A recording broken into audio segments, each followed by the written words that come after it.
Welcome to life line. ఈ రోజు life line లో ఆటిజం అలాగే ADHD ఆధునిక చికిత్స గురించి మనం తెలుసుకోబోతున్నాం. మనతో పాటు సిద్ధంగా ఉన్నారు ఏఎం రెడ్డి గారు, ఏఎం రెడ్డి ఆటిజం సెంటర్ నుంచి. నమస్తే డాక్టర్.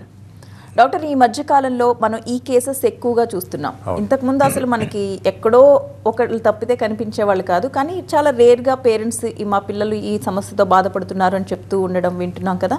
అసలు దీనికి మూల కారణం ఏంటి? ఆటిజం రావడానికి ఏంటి మూల కారణం?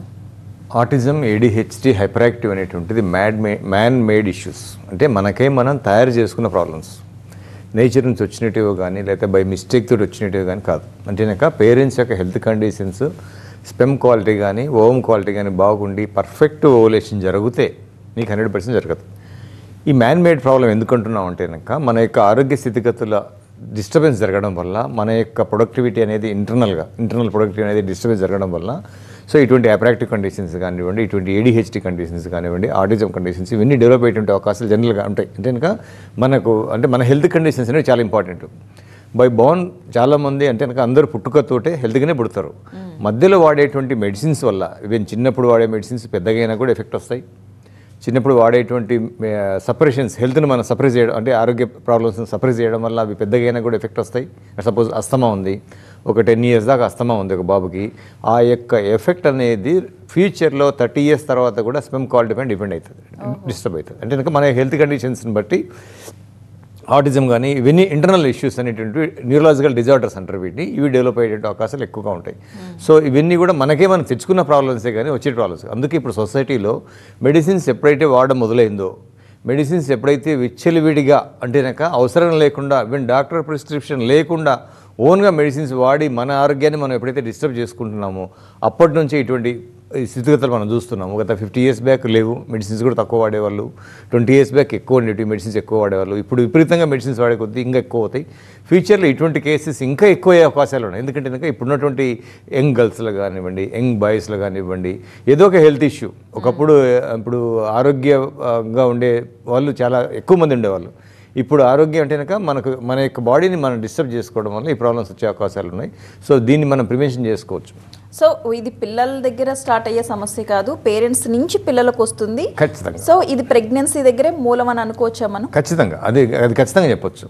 ఓకే, పర్ఫెక్ట్ కపుల్ కానివ్వండి, పర్ఫెక్ట్ పేరెంట్స్ కానివ్వండి, సో పర్ఫెక్ట్గా ఓవులేషన్ జరిగితే మీకు 100% రాదు. ఎందుకంటే కనుక స్పెమ్ అనేది is the reflection of our jeans. మన యొక్క కాన్స్టిట్యూషన్ని స్పెమ్ అనేది రిఫ్లెక్ట్ చేస్తుంది. ఓవం కూడా అంతే, మన యొక్క మెంటాలిటీని కానివ్వండి, మన యొక్క ఫిజికల్ని కానివ్వండి, అంటే కనుక ఆ ఓవులేషన్ ప్రాసెస్లోనే డిస్టర్బెన్స్ జరగడం వల్ల ఇటువంటి డిజార్డర్స్ జనరల్గా డెవలప్ అవుతాయి. అంటే మీరు చెప్తున్న దాని ప్రకారం ప్లాన్డ్ ప్రెగ్నెన్సీ ఉండాలి అంటారు? అవును, మనకు యాక్చువల్గా కనుక ఒక ప్లాన్ ప్రెగ్నెన్సీ అనేది లేదు మన ఇండియన్ సిస్టంలో. కానీ మనకి ఏదైనా అంటే కనుక ముందు ప్లాన్గా ప్రెగ్నెన్సీ లేదు. పెళ్ళైనాక 1 monthకి ప్రెగ్నెన్సీ రావడము, పెళ్ళైనాక పెళ్ళి టైంలో పిల్స్ వాడడము, అంటే కనుక ఈ పీరియడ్స్ స్టాప్ కావడానికి చాలామంది పిల్స్ వాడతారు. సో చిన్న పిల్లి కదా అనుకుంటారు, కానీ ఆ pill is so powerful, it disturb our hormone system.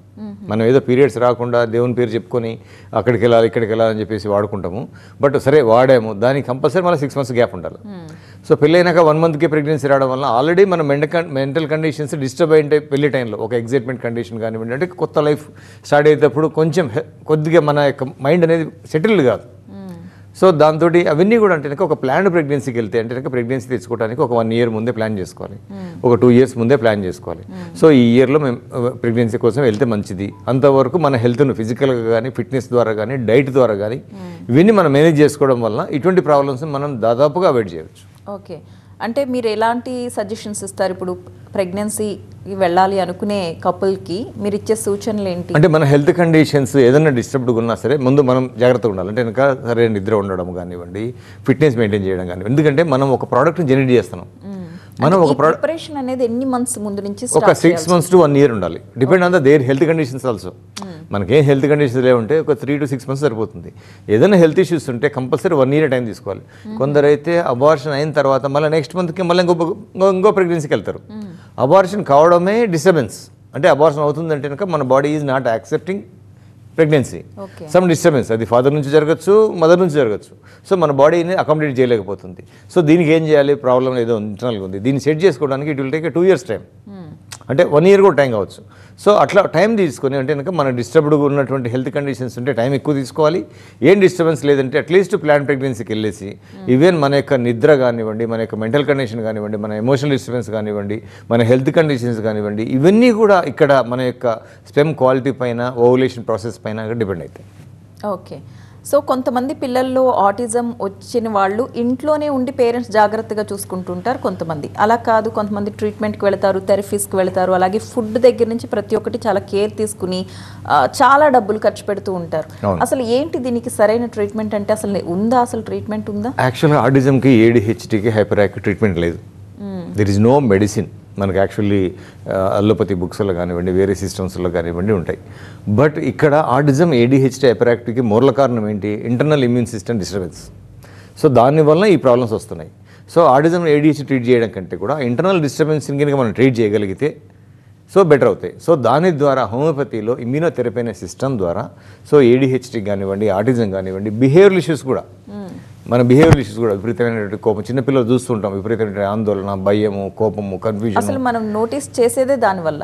అవును, అంటే కమ్యూనికేషన్ లేకపోవడం వల్ల. ఆటిజం, ADHD అంటే పూర్ కమ్యూనికేషన్స్. ఇప్పుడు మనం మాట్లాడుతున్నాము, సో నా కాన్సన్ట్రేషన్ మీ దగ్గర ఉండదు, నా ఏదో ఆలోచన చేస్తూ ఉంటాం. So because of mentally restless condition. So that is generally మనం ఏకాగ్రత లోపం అంటాం. ఆ ఏకాగ్రత లోపాన్ని సివియర్ కండిషన్లో మనం ఆటిజం అంటాం, తక్కువ ఉంటే కనుక ADHD అంటాం, ఇంకా తక్కువ ఉంటే కనుక దాన్ని హైపర్ యాక్టివ్ అంటాం. అంటే కనుక విపరీతమైన అల్లరి, విపరీతమైనటువంటి ఫిజికల్గా మాత్రమే అల్లరి ఉంటుంది. ఆ అల్లరి ఎప్పుడైతే మైండ్లోకి వెళ్ళిపోతుందో, అంటే ఆ రెస్ట్లెస్నెస్ ఎప్పుడైతే మైండ్లోకి వెళ్ళిపోతుందో దాన్ని మనం ADHD అంటాం. దాని సివియర్ కండిషన్ని ఆటిజం అంటాం. దిస్ ఈజ్ జనరల్గా వచ్చేటి. ఇది కొత్త సమస్య కాదు, ఎప్పుడో ఫారిన్లో ఎప్పుడో జనరేట్ అయిన సమస్య.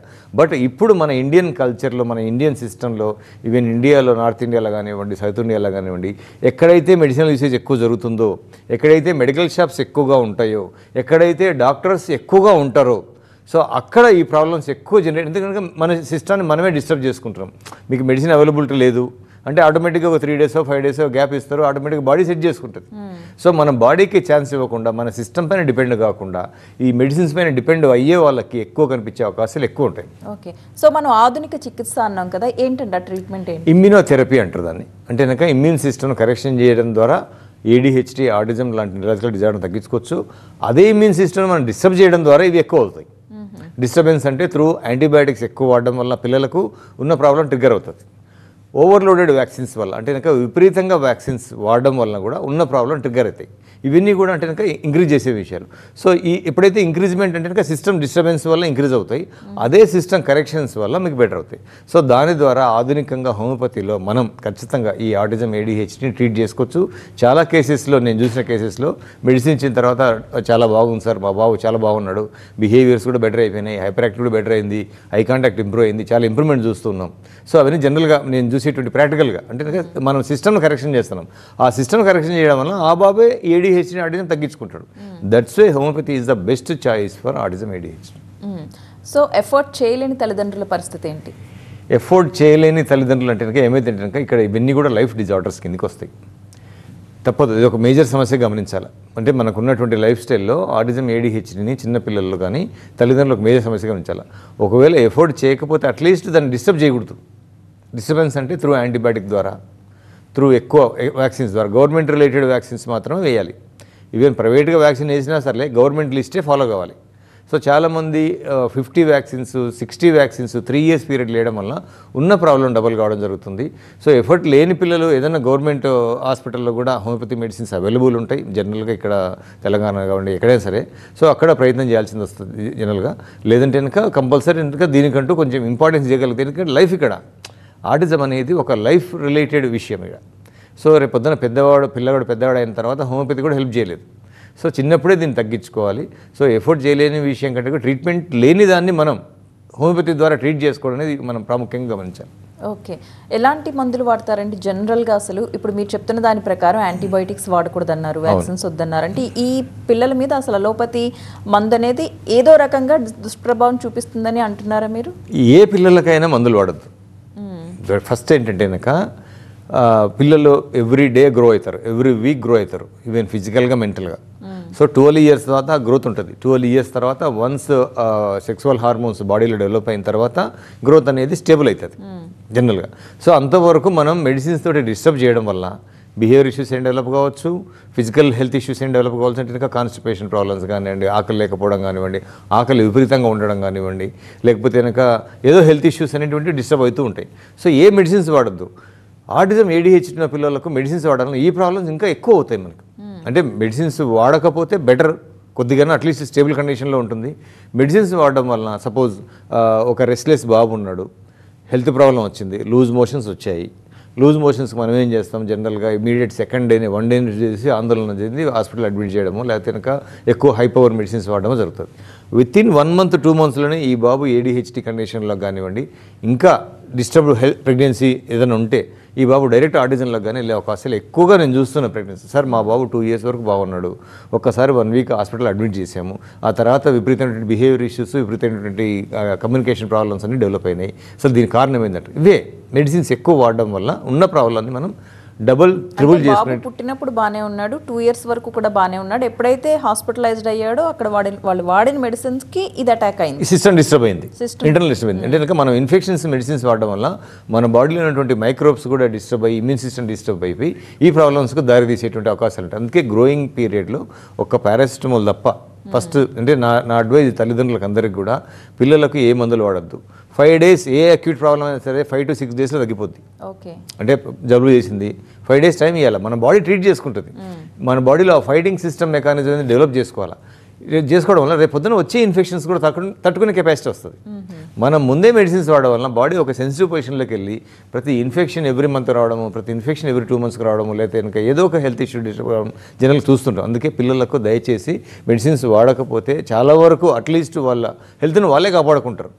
మనం భయపడో టెన్షన్ పడో ఇప్పుడు ఏమవుతుంది, ఒకటే పిల్లడు ఉంటాడు, 2 పిల్లలు ఉంటారు, ఇన్సెక్యూర్ తోటి తల్లిదండ్రులు ఎక్కువ ఆందోళన పడి వాళ్ళకి మెడిసిన్స్ వాడి వాళ్ళ హెల్త్ను తల్లిదండ్రులు ఎక్కువసారి డిస్టర్బ్ చేసే అవకాశాలు కనిపిస్తున్నాయి. సో ఇవన్నీ కూడా వాడకపోతే అట్లీస్ట్ మనం స్టేబుల్ కండిషన్లో ఉంటాం, వాడితే నెక్స్ట్ లెవెల్కి వెళ్తాం. రైట్ అండి. రెడ్డి గారు, అయితే ఇప్పుడు మీరు ప్రెగ్నెన్సీ గురించి మాట్లాడారు కదా, మెడిసిన్స్ ఎక్కువ వాడడం అని. ఇటీవల కాలంలో అసలు ప్రెగ్నెన్సీ రావడమే ఒక సమస్యలా తయారైంది. చాలా ట్రీట్మెంట్స్ తీసుకుంటున్నారు, ఎన్నో మందులు వాడుతున్నారు, అప్పటికి కానీ ప్రెగ్నెన్సీ రావట్లేదు. మరి ఇలాంటి కేసెస్లో కూడా ఇలాంటి పిల్లలు పుట్టే అవకాశం ఎక్కువగా ఉంటుంది అనుకోవచ్చా? ప్రెగ్నెన్సీ రాకపోవడం కూడా ఒక ప్రాబ్లమే. అంటే ఏదైనా ప్రాబ్లం ఉంటేనే ప్రెగ్నెన్సీ రాదు. సో దానికోసం మెడిసిన్స్ వాడి ప్రెగ్నెన్సీ తెచ్చుకున్న పిల్లలలో ఎక్కువ ఛాన్స్ ఉంటుంది. ఎందుకంటే నేను చూసే కేసెస్లో మేము IVF ట్రీట్మెంట్ ద్వారా ప్రెగ్నెన్సీ వచ్చింది సార్. ఆ తర్వాత ఒక బాబు ఆటిజం ఉన్నాడు, ఒక బాబు కూడా 2-3 సార్లు ఫెయిల్ అయిన తర్వాత అంటే కనుక మన ఇప్పుడు అంటే కనుక ప్రెగ్నెన్సీ రావడం అనేది న్యాచురల్ ప్రాసెస్, అంటే నేచర్ సిస్టమ్ అది. ఇది కొన్ని తరాల నుంచి కొన్ని మిలియన్స్ ఆఫ్ ఇయర్స్ నుంచి మనకు క్యారీ ఫార్వర్డ్ అవుతున్న సిస్టమ్. అంటే మనం ఆ ప్రెగ్నెన్సీ బాగుండడం వల్ల ఈరోజు మనం ఇక్కడ ఉన్నాం ఇన్ని సంవత్సరాల నుంచి. సో అటువంటి డిస్టర్బ్డ్ ప్రెగ్నెన్సీ అనేది మనం మెడిసిన్స్ ద్వారా కూడా చేసుకున్నాం. అది హెల్త్ కండిషన్స్ చిన్నప్పటి నుంచి పాస్ట్ హెల్త్ హిస్టరీ సరిగా లేకపోతే, హెల్త్ ఇష్యూస్ ఉంటే ప్రెగ్నెన్సీలో రాదు జనరల్గా. అంటే ప్రెగ్నెన్సీ రాకపోవడం కూడా ఫాదర్ యొక్క ప్రాబ్లం అయి ఉండొచ్చు, మదర్ యొక్క ప్రాబ్లం అయి ఉండొచ్చు. సో వీటి వల్ల వీనికి మెడిసిన్స్ వాడి ఫోర్స్ఫుల్గా ప్రెగ్నెన్సీ తెచ్చుకొని, విచ్ ఈజ్ మెడికేటెడ్ ప్రెగ్నెన్సీ అంటారు దాన్ని. సో దానివల్ల కూడా ఇటువంటి ADHD ప్రాబ్లమ్స్ ఉంటాయి. న్యాచురల్ ప్రెగ్నెన్సీలో రావు, మళ్ళీ తక్కువ, మీకు ఛాన్సెస్ తక్కువ. డిస్టర్బ్డ్ హెల్త్ కండిషన్స్లో వచ్చే అవకాశాలు ఉంటాయి. అంటే కనుక అందుకే దీనికి ఫైనల్ ఏంటి, మన యొక్క హెల్త్ కండిషన్స్ని బేస్ చేసుకొని ప్రాబ్లమ్స్ డెవలప్ అవుతాయి. ఆ హెల్త్ కండిషన్స్ మనం ముందు జాగ్రత్తగా డైట్ ద్వారా కానీ ఫిట్నెస్ ద్వారా కానీ మెయింటైన్ చేసుకుంటే అట్లీస్ట్ కొంచెం మనం సేవ్ చేసుకోగలం రాకుండా.